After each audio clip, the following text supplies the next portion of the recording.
Hello everyone, good morning to all of you and welcome to online study point. दोस्तों, आज है 18 अगस्त और आज की इस वीडियो में हम 18 अगस्त से रिलेटेड करंट अफेयर के सभी इंपॉर्टेंट क्वेश्चन को कवर करने वाले हैं। तो यदि आप लोगों को इस वीडियो की पीडीएफ चाहिए तो आप हमारा मोबाइल एप्लीकेशन भी इंस्टॉल कर सकते हैं। लिंक डिस्क्रिप्शन बॉक्स में दी हुई है। इसमें आप लोगों को डेली क्विज, फ्री पीडीएफ और प्रतिदिन के करंट अफेयर का फ्री ऑडियो भी मिल सकेगा। इसके साथ ही आप लोगों के लिए पर डे रात में 10 बजे एक क्विज भी चलाई जा रही है मिक्स क्वेश्चन की सुपर 30 सीरीज़। इसके लिए आप लोगों को एप्लीकेशन इंस्टॉल करना होगा, वहीं पर आपको सारी चीज़ें मिल सकेंगी। तो चलिए स्टार्ट करते हैं हमारा पहला क्वेश्चन। हाल ही में केंद्रीय मंत्री स्मृति ईरानी जी ने कौन सा एप्लीकेशन लॉन्च किया है? तो इनके द्वारा लॉन्च किया गया है सखी एप्लीकेशन, और इसके अंतर्गत उत्कर्ष आंगनबाड़ी केंद्रों के तौर पर जो 151 आंगनबाड़ी केंद्र डेवलप किए गए हैं उनके लिए इस एप्लीकेशन को लॉन्च किया गया है वीडियो कॉन्फ्रेंसिंग के माध्यम से स्मृति ईरानी जी के द्वारा। और इसके अंतर्गत इन आंगनबाड़ी केंद्रों के बच्चों को ऑनलाइन शिक्षाएं प्रोवाइड कराई जाएगी। एप्लीकेशन का नाम है सखी एप्लीकेशन। अब यदि हम बात करें स्मृति ईरानी जी की, जो कि प्रेजेंट टाइम में हमारी टेक्सटाइल मिनिस्टर हैं और महिला विकास मंत्री भी हैं। इनकी कॉन्स्टिट्यूंसी क्या है? तो ये है अमेठी, उत्तर प्रदेश।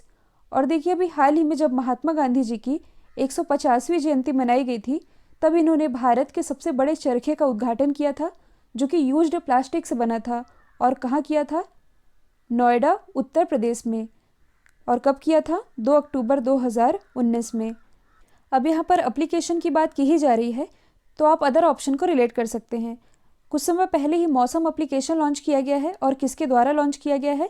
डॉक्टर हर्षवर्धन के द्वारा, जो कि प्रेजेंट टाइम में हमारे केंद्रीय स्वास्थ्य मंत्री हैं। कॉन्स्टिट्यूंसी है चांदनी चौक, दिल्ली। पीएम किसान मोबाइल एप्लीकेशन, इसे लॉन्च किया गया है नरेंद्र सिंह तोमर जी के द्वारा, जो कि प्रेजेंट टाइम में हमारे केंद्रीय कृषि मंत्री हैं, और इनकी कॉन्स्टिट्यूंसी है Morena, Madhya Pradesh. NTA mobile application, तो इसे लॉन्च किया गया है रमेश पोखरियाल निशंक जी के द्वारा। जो स्टूडेंट जी नीट की तैयारी कर रहे हैं उनके लिए इस एप्लीकेशन को लॉन्च किया गया है। नेक्स्ट है, हाल ही में प्रधानमंत्री, राष्ट्रपति और अन्य वीवीआईपी के लिए एयर इंडिया के स्थान पर कौन सी कंपनी सेवा देगी?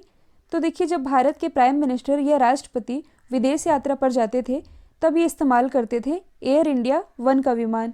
लेकिन अब इस विमान के स्थान पर जो बोइंग कंपनी है ये सेवा देने वाली है।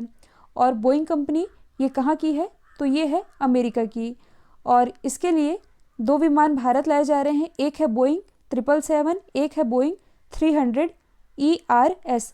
तो इसका नाम भी आप याद रख सकते हैं। अब देखिए, जो बोइंग है ये है यूएसए की कंपनी। तो सबसे पहले हम जान लेते हैं यूएसए के बारे में। आप मैप में देख सकते हैं, ये है यूएसए की लोकेशन। ये स्थित है नॉर्थ अमेरिका में और ये है साउथ अमेरिका में। अब देखिए, यदि आप लोग प्रतिदिन मेरे करंट अफेयर का वीडियो देख रहे हैं तो आप लोगों को मालूम होना चाहिए कि पिछले 2 महीनों से हम प्रतिदिन के करंट अफेयर के वीडियो में जियोग्राफी का भी पोर्शन कवर कर रहे हैं। इसके अंतर्गत हम लोगों ने क्या क्या कवर कर लिया है? पूरे वर्ल्ड में जितने भी इम्पॉर्टेंट स्ट्रेट हैं, यानी कि जितनी भी इम्पॉर्टेंट जल संधियाँ हैं और जितने भी इम्पॉर्टेंट जलधाराएं हैं, इन्हें हम कवर कर चुके हैं और ये आपको रट भी चुका होगा। अब हम एक्स्ट्रा क्या डिस्कस करने वाले हैं? तो देखिए, अब हम वर्ल्ड जियोग्राफी के अंतर्गत विश्व के प्रमुख पर्वत, पठार और नदियाँ, क्योंकि एग्जाम का पार्ट ये बनती हैं, इन्हें हम कवर करेंगे। तो स्टार्ट करेंगे हम आज यूएसए से। तो देखिए, नॉर्थ अमेरिका की सबसे बड़ी पर्वत श्रृंखला कौन सी है? तो ये है रॉकीज़। और ये है साउथ अमेरिका। साउथ अमेरिका की सबसे बड़ी पर्वत श्रृंखला तो ये है एंडीज़। आज हम केवल नॉर्थ अमेरिका के बारे में डिस्कस कर रहे हैं। अब देखिए, नॉर्थ अमेरिका में यहाँ पास स्थित है रॉकीज़ पर्वत श्रृंखला, और इसी रॉकीज़ पर्वत श्रृंखला का जो सबसे ऊंची चोटी है ये है माउंट एल्बर्ट। यहाँ पर ध्यान देने वाली बात यह है कि जो माउंट एल्बर्ट है ये केवल रॉकीज़ पर्वत श्रृंखला की सबसे ऊंची चोटी है, लेकिन नॉर्थ अमेरिका की सबसे ऊंची चोटी तो ये है माउंट मैकनले, और ये स्थित है मैकेंजी पर्वत श्रेणी में। तो इसमें आप कंफ्यूज नहीं होइएगा। यहाँ पास यदि आप देखेंगे तो यहाँ पास है ब्रुक्स और अलास्का पर्वत श्रेणी। ये तो हुई पर्वत श्रेणियों की बात। यहाँ पास आप लोकेशन देख सकते हैं ग्रेट लेक्स की। जो 5 लेक्स है यही मिलके कहलाती हैं ग्रेट लेक्स। ये 5 लेक्स है कौन कौन सी? तो ये हैं lake Michigan, lake Superior, lake Huron, lake Erie और लेक ओंटारियो, जिसमें कि जो लेक मिशिगन है ये पूरी तरह से स्थित है यूएसए में। तो ये भी आप याद रखेंगे। इस तरह हम धीरे धीरे वर्ल्ड जियोग्राफी के अंतर्गत जितनी भी चीज़ें आती हैं सभी कवर कर लेंगे। ऑनलाइन स्टडी पॉइंट के लास्ट 6 मंथ की जो करंट अफेयर की PDF है with detailing with extra fact, link अभी भी ओपन है, जल्दी क्लोज कर दी जाएगी। अभी तक यदि आप लोगों ने परचेस नहीं किया है तो इसे आप परचेस कर सकते हैं। अब तो सारे एग्ज़ाम भी होने वाले हैं, तो यदि आप पिछले 6 महीनों में आप लोगों ने करंट अफेयर को मिस कर भी दिया है तो इसमें सभी कुछ कवर कराया गया है। लिंक डिस्क्रिप्शन बॉक्स में है, आप जाकर के परचेस कर लीजिए। नेक्स्ट है, हाल ही में भारत ने किस देश को 58 टन आपातकालीन मानवीय सहायता भेजी है? तो ये भी हाल ही में भेजी गई है लेबनान को। मैंने आप लोगों को बताया भी था, लेबनान की जो कैपिटल है बेरूत, यहाँ पर अभी हाल ही में यानी कि 4 अगस्त को अमोनियम नाइट्रेट के कारण जो ब्लास्ट हुआ था, इसमें लगभग 170 से ज़्यादा लोग मारे गए, 6000 से अधिक लोग घायल हुए थे और काफ़ी लोग लापता भी हुए थे, जिसके कारण लेबनान में इमरजेंसी भी लगाई गई थी। और यहाँ के जो प्राइम मिनिस्टर हैं हसन दीप और इनकी पूरी सरकार, इन्हें इस्तीफ़ा भी देना पड़ा था।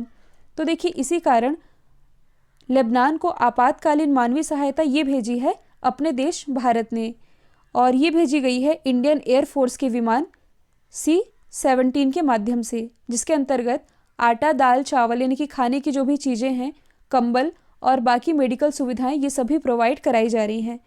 सबसे पहले आप मैप में देख सकते हैं, ये है लेबनान की लोकेशन। कैपिटल अभी मैंने बताया है बेरूत है। लेबनान के यहाँ पास यदि आप देखेंगे तो ये है रेड सी यानी कि लाल सागर, इधर वाली लोकेशन है मेडिटेरियन सी यानी कि भूमध्य सागर। अब देखिए, यहाँ से हम इंटरनेशनल रिलेशन वाले टॉपिक को कवर कर लेते हैं। कुछ दिन पहले ही यानी कि कोरोना महामारी के बीच भारत ने मालदीव को 6.2 मिलियन टन दवाएं भेजी थी ऑपरेशन संजीवनी के माध्यम से। और अभी 2 या 3 दिन पहले ही की बात है, भारत ने मालदीव को 500 मिलियन अमेरिकी डॉलर प्रोवाइड कराए हैं। यदि हम बात करें उत्तरी कोरिया की, तो देखिए अभी हाल ही में भारत के द्वारा उत्तरी कोरिया को $1 मिलियन की मेडिकल हेल्प दी गई है। और जब पिछले ही वर्ष श्रीलंका के जो प्राइम मिनिस्टर है महिंद्रा राजपक्षे, ये भारत के विजिट पर आए थे, तब भारत और श्रीलंका के बीच एक MOU पर हस्ताक्षर किए गए थे। ये MOU था क्या? तो एक पोर्ट है जिसका नाम है त्रिंकोमाली पोर्ट, और ये कहाँ स्थित है? श्रीलंका में। और इसे ही डेवलप करने के लिए दोनों देशों के बीच MOU पर हस्ताक्षर किए गए थे। तो यहाँ से इंटरनेशनल रिलेशन यानी कि भारत के साथ अंतर्राष्ट्रीय संबंध वाला टॉपिक भी कवर हो जाता है। नेक्स्ट है, हाल ही में फार्मूला 1 स्पेनिश ग्रैंड प्रिक्स 2020 किसने जीती है? तो ये भी हाल ही में जीत ली है लुइस हैमिल्टन ने। और देखिए, लुइस हैमिल्टन की इस सेशन की ये चौथी जीत है। इससे 3 पहले कौन कौन सी थी? तो देखिए, Styrian Grand Prix, Hungarian Grand Prix और ब्रिटिश ग्रैंड प्रिक्स, ये 3। और अब ये जो चौथी ग्रैंड प्रिक्स है स्पेनिश ग्रैंड प्रिक्स, ये जीत ली है लुइस हैमिल्टन ने। लुइस हैमिल्टन ये किस कंट्री से बिलोंग करते हैं? ये बिलोंग करते हैं ब्रिटेन से, और ये है मर्सिडीज़ के ड्राइवर। इसी क्रम में दूसरे स्थान पर रहे हैं मैक्स वेस्टअपन, और ये बिलोंग करते हैं नीदरलैंड से, ये हैं रेड बुल के ड्राइवर। तीसरे स्थान पर रहे हैं वॉल्टरी बोट्टास, ये बिलोंग करते हैं फिनलैंड से, और ये हैं मर्सिडीज़ के ड्राइवर। तो सबसे पहले हम जानेंगे स्पेन के बारे में। आप मैप में देख सकते हैं, ये है स्पेन की लोकेशन, ये स्थित है यूरोप महाद्वीप में। स्पेन की कैपिटल क्या है? तो ये है मैड्रिड। अच्छा, मैड्रिड में कुछ समय पहले ही COP25 का आयोजन किया गया था, यानी कि कॉन्फ्रेंस ऑफ पार्टीज़ का, जिसकी अध्यक्षता चिली के द्वारा की गई थी। यहाँ की करेंसी क्या है? तो ये है यूरो। अब यदि यहाँ पास आप देखेंगे तो ये तो है यूरोप, ये जो ब्लैक वाला आप पार्ट देख रहे हैं ये है अफ्रीका महाद्वीप। तो अफ्रीका महाद्वीप में यहाँ पास है मोरक्को, ये है स्पेन। दोनों के ही बीच में एक स्ट्रेट है जिसका नाम है जिब्राल्टर स्ट्रेट, तो ये भी आप याद रखेंगे। नेक्स्ट है, भारत का कौन सा राज्य अंतर्राष्ट्रीय फिल्म महोत्सव की मेज़बानी करेगा? तो देखिए, international film festival of India इस साल का यानी कि 2020 का ये नवंबर में आयोजित किया जाएगा गोवा में, और ये होगा इसका 51वां एडिशन। सबसे पहले हम जान लेते हैं गोवा के बारे में। तो आप मैप में देख सकते हैं, ये है गोवा की लोकेशन। ये जो छोटा सा आप देख रहे हैं महाराष्ट्र के बगल में, ये है गोवा। गोवा की राजधानी क्या है? पणजी, जो कि मांडवी नदी के किनारे बसा हुआ है। मुख्यमंत्री है प्रमोद सावंत। गवर्नर कुछ समय पहले ही बनाए गए हैं सत्यपाल मलिक। गोवा में स्थित है सलीम अली बर्ड सेंचुरी, जबकि सलीम अली नेशनल पार्क ये स्थित है जम्मू कश्मीर में। क्षेत्रफल की दृष्टि से भारत का सबसे छोटा राज्य ये गोवा ही है, और यदि आप करंट से रिलेट करेंगे तो हाल ही में गोवा के 3 प्रोडक्ट खाजे, हरमल मिर्च और मिंदौली केले, इन तीनों को ही जीआई टैग दिया गया है। हाल ही में कोरोना कविता काल किताब किसके द्वारा लिखी गई है? तो देखिए ये लिखी गई है पीएस श्रीधरन पिल्लई के द्वारा, जो कि मिजोरम के राज्यपाल हैं। देखिए लिखी तो है पीएस श्रीधरन पिल्लई ने, लेकिन इसे लॉन्च की गई है जोरमथंगा के द्वारा, जो कि मिजोरम के मुख्यमंत्री हैं। और इस किताब में इनकी कविताओं का कलेक्शन है जो कि इन्होंने लॉकडाउन के दौरान लिखी है। सबसे पहले हम जान लेते हैं मिजोरम के बारे में। तो मिजोरम की राजधानी क्या है? आइजोल। मुख्यमंत्री और राज्यपाल तो अभी मैंने बता दिया है। यहाँ का फेमस फेस्टिवल है जिसका नाम है चाप चारकुट फेस्टिवल।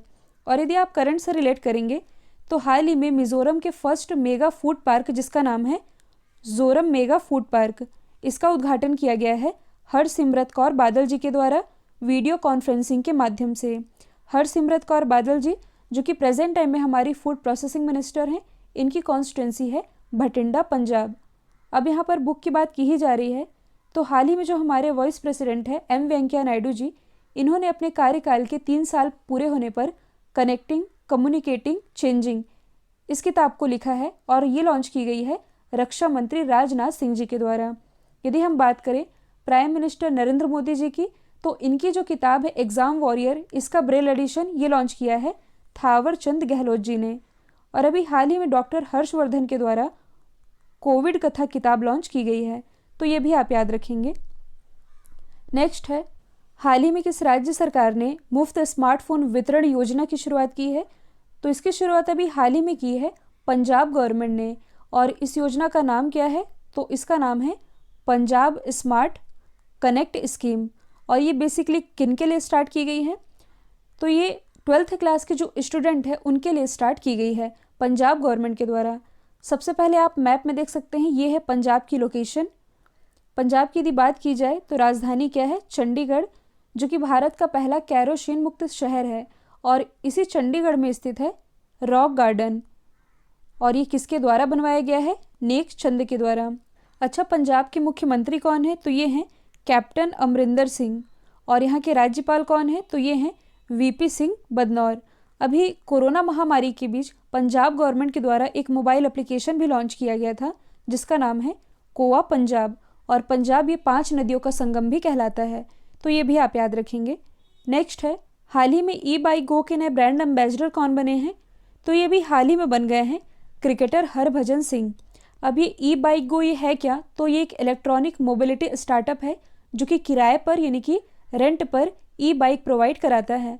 और ये फैसिलिटी अभी पूरे भारत में तो नहीं है, केवल मुंबई, बेंगलोर, जयपुर, हैदराबाद, दिल्ली और अमृतसर बस में है। और इसी के ब्रांड एम्बेसडर बन गए हैं हरभजन सिंह। अब देखिए यहाँ पर ब्रांड एम्बेसडर की बात की ही जा रही है तो आप अदर क्रिकेटर्स को रिलेट कर सकते हैं। हाल ही में जो रोहित शर्मा है, ये स्पेनिश फुटबॉल क्लब जिसका नाम है ला लीगा, इसके ब्रांड एम्बेसडर बनाए गए हैं। सौरव गांगुली जी जो कि बीसीसीआई के 39वें क्रम के अध्यक्ष भी हैं, इन्हें और सुनील छेत्री, इन दोनों को ही संयुक्त रूप से जिंदल साउथ वेस्ट सीमेंट, इसका ब्रांड एम्बेसडर बनाया गया है। जबकि जिंदल साउथ वेस्ट स्टील, इसके ब्रांड एम्बेसडर कुछ समय पहले ही बनाए गए हैं क्रिकेटर ऋषभ पंत, तो ये भी आप याद रखेंगे। नेक्स्ट है हाल ही में ग्रामोदय मित्र पुरस्कार किसने जीता है? तो ये भी हाल ही में जीत लिया है शिव कुमार सुरमपुदी ने। हालांकि ये पहले विजेता बस नहीं है, मतलब कि इनके अलावा और लोगों को भी मिला है, जैसे कि विलास शिंदे, कोसम राजामौली और जो नाबार्ड के प्रेजेंट टाइम में अध्यक्ष हैं, अभी हाल ही में बनाए गए हैं गोविंदा राजुलू चिंटला। इन सभी को कृषि के क्षेत्र में उत्कृष्टता के लिए इस अवार्ड से नवाजा गया है। और ये जो पुरस्कार है इसका गठन किया गया था पिछले ही वर्ष महात्मा गांधी जी की 150वीं जयंती के मौके पर। तो ये अवार्ड मिल गया है शिव कुमार सुरमपुदी को। यदि हम अवार्ड से ही रिलेटेड अदर ऑप्शन को डिस्कस करें तो नवीन पटनायक जो कि ओडिशा के मुख्यमंत्री हैं, इन्हें पेटा इंडिया के द्वारा हीरो टू एनिमल अवार्ड से सम्मानित किया जा चुका है। एडापट्टी के पलानीस्वामी जो कि तमिलनाडु के मुख्यमंत्री हैं, इन्हें अभी हाल ही में पॉल हैरिस फेलो सम्मान से सम्मानित किया गया। जबकि जो जावेद अख्तर जी हैं, इन्हें अभी हाल ही में रिचर्ड डॉकिंस अवार्ड से सम्मानित किया गया है और ये अवार्ड पाने वाले ये पहले भारतीय बन गए हैं। नेक्स्ट है, ये क्वेश्चन मैंने रिवीजन के लिए रखा है। हाल ही में सीसीटीवी से निगरानी रखने के मामले में भारत का कौन सा शहर टॉप पर रहा है? तो देखिए, इसमें भारत में तो टॉप पर रहा है हैदराबाद। अभी हाल ही में ब्रिटेन की एक कंपनी है जिसका नाम है कंपैरिटेक, इसने एक डेटा रिलीज़ किया है जिसके अनुसार जो ताइयुआन है, ताइयुआन जो कि चाइना का एक शहर है, ये सीसीटीवी से निगरानी रखने के मामले में पूरे वर्ल्ड में टॉप पर है। इस शहर में लगभग यानी कि 4.5 लाख से भी ज़्यादा सीसीटीवी कैमरे यूज़ किए जाते हैं निगरानी रखने के लिए, जबकि हैदराबाद में यूज़ किए जाते हैं 3 लाख से भी ज़्यादा कैमरे। तो वर्ल्ड में टॉप पर है ताइयुआन और ओवरऑल हैदराबाद है 16वें नंबर पर, भारत में है पहले स्थान पर। यदि हम बात करें हैदराबाद की, जो कि मूसी नदी के किनारे बसा हुआ है, और हैदराबाद में ही विश्व के सबसे बड़े मेडिटेशन सेंटर का भी उद्घाटन किया गया है। साथ ही भारत का पहला ब्लॉकचेन जिला ये हैदराबाद ही है। अब देखिए, यहाँ पर नंबर 1 शहर की बात की जा रही है, तो कुछ समय पहले ही ईज़ ऑफ लिविंग इंडेक्स जारी किया गया था, यानी कि विश्व में सबसे रहने योग्य शहरों की लिस्ट जारी की गई है, और भारत में टॉप पर रहा था पुणे। यूनेस्को के द्वारा कुछ समय पहले ही क्रिएटिव सिटीज़ की लिस्ट जारी की गई थी, जिसमें कि गैस्ट्रोनॉमी यानी कि पाक कला के क्षेत्र में भारत की तरफ से हैदराबाद टॉप पर था, और मुंबई ये फिल्म के क्षेत्र में टॉप पर रहा था। जो इंदौर है आप सभी जानते हैं, ये भारत का सबसे स्वच्छ शहर भी है, तो ये भी आप याद रखेंगे। कल मैंने आप लोगों से पूछा था हाल ही में किस देश के गेंदबाज काजी अनिक इस्लाम पर डोपिंग के चलते 2 साल का बैन लगाया गया है, तो इसका राइट आंसर था बांग्लादेश। आप सभी ने इसका राइट आंसर दिया था। अब आप लोगों के लिए आज का सवाल है, हाल ही में कैपिटल इंडिया फाइनेंस के नए सीईओ कौन बने हैं? तो इसका जो भी आंसर है कमेंट बॉक्स में दीजिएगा, और यदि ये वीडियो आप लोगों को पसंद आया है तो कमेंट बॉक्स में फीडबैक भी ज़रूर बताइएगा। तो आज के लिए इतना ही। Thank you so much.